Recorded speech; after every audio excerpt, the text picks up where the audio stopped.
Hello, boys and girls, ladies and gentlemen. This is DeFub21, and today I thought I'd take a few minutes of your time to talk about some news from the land of Nintendo. This news was reported by DigiTimes late last week. The article in question is behind a paywall, so I haven't been able to look at it directly, but many other websites, particularly video gaming websites, have reported it. DigiTimes has reported from sources from what they call upstream suppliers that supply parts to electronics manufacturers that Nintendo has delayed production of the NX from the beginning of the first half of this year, 2016, so I think July, August and so on this year, till somewhere between January and February next year. This is a very considerable delay because the system is supposed to be coming out. It was originally intended to be released in March of 2017. So not only are we not getting a no Nintendo NX at E3 this year, but it looks very, very probable that production won't start this year either, that it will only start early next year. Now, what DigiTimes is reporting is that Nintendo has delayed production to add functionality to the system, supposedly to add VR support, virtual reality support to the system. Now, as to why they would do this and why they would need to delay the system and what that would actually mean for the console itself, my theory is this. Now, there are reports online, people thinking like, what kind of technology could they be adding? What kind of things do they need to do VR, and so on. My guess is this, and I think actually, particularly if you're kind of core and hardcore gamer, this is actually quite good news. The reports that have been out there have specifically said about the Nintendo NX's hardware that while it was architecturally modern, even top of the line, it wasn't necessarily a particularly powerful system. That we were looking at performance in and around the level of the Xbox One, so able to run current multi-platform third-party games, but not as powerful as the PlayStation 4, let alone as powerful as the PlayStation 4K, which we're apparently getting this year, let alone the even more powerful Project Scorpio, in other words, the next version of the Xbox One that is reportedly coming late next year. Now, if the reports about the certainly the original version of the NX's capabilities being true, about a roughly Xbox One level of performance, that is what that means in terms of virtual reality support is actually really very simple. There's no way that a console with the Xbox One's level of graphical power could properly support virtual reality games, because to do VR games properly, you need both a very high frame rate, bare minimum I think is about 60 frames a second, but more preferably around 90 frames per second, and you've got to have two separate screens with two separate unique images. And that means the graphics chip has to be able to render both of those images simultaneously, put them out to the screen with little to no latency, or the two screens in the VR headset with little to no latency, and it needs to have a video output that can output to at least 1080p, maybe even higher resolution images simultaneously to a VR headset. I think actually I maybe even be 1440p. I don't know what the general minimum spec is off the top of my head for VR headsets like the Oculus Rift in terms of resolution. If anyone does know, let me know in the comments. Or I could probably look it up online later. But either way, I think the only thing they would need to do to the Nintendo NX to make it VR compliant, I think two things they would need to do is, one, they would need to up the specification of any video output they have on the system. Nintendo will typically go with the bare minimum. So my guess is they only went with HDMI 1.0, which the Xbox One and the PlayStation 4 support.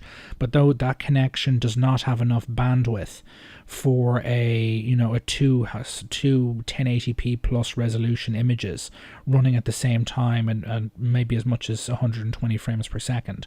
So that's not possible in HDMI 1, so they'd need to update to HDMI 2, which would also mean the NX would, by its very nature, would be able to support 4K video and so on for movies and TV shows on one side.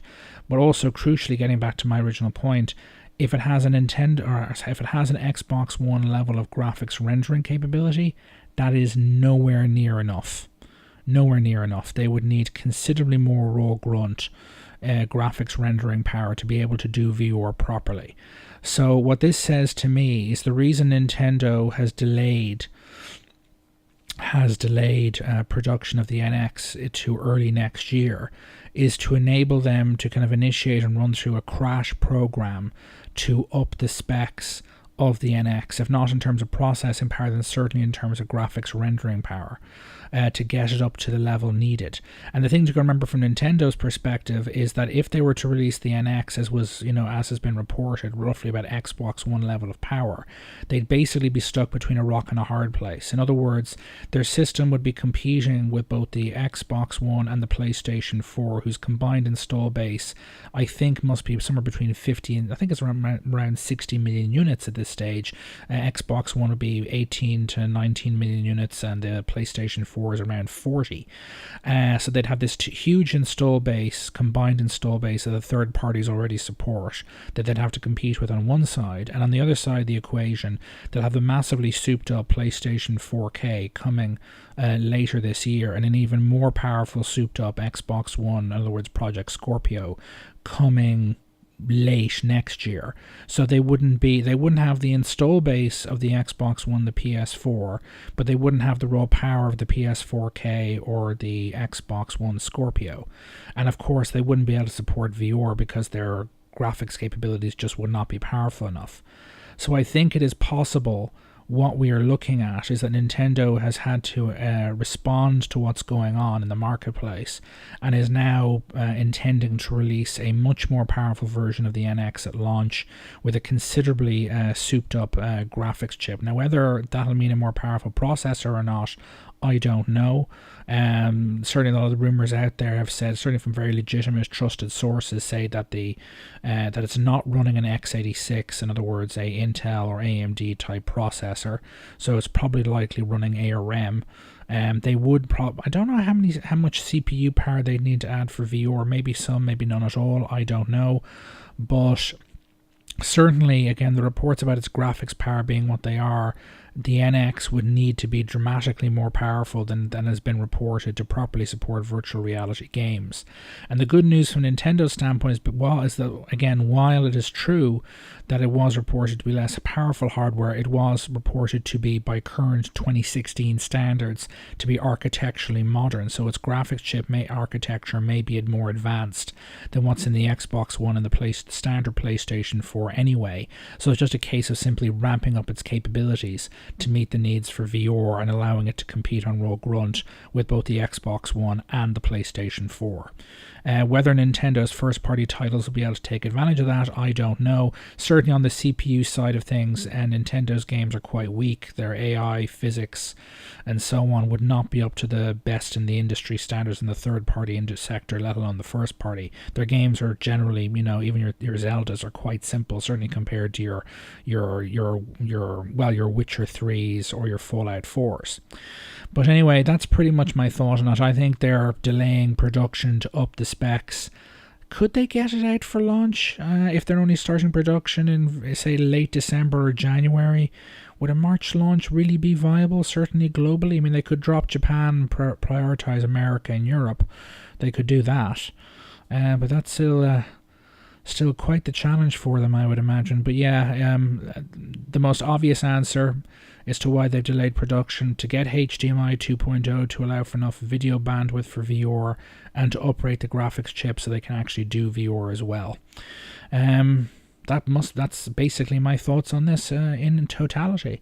But it's, again, a very interesting time for Nintendo, a very bad time for them to be found themselves with both a large install base from existing competitors and new, better hardware coming in the not too distant future. So they've really got to compete, which says to me it's a good sign if they've decided to upgrade the specs. What that'll do to the price of the system at launch, I don't know. I find it hard to believe that they could build a micro console as I've predicted, or as I predicted in earlier videos, that would go for $100, $200, maybe $250, and have enough grunt to do VR. So that might add $50, maybe even $100 to the cost of the system. But again, Who knows? This is Defub21. Let me know what you think in the comments. Let me know your hopes and dreams for Nintendo in the comments. And please like this video. And if you haven't subscribed to my channel, please do so.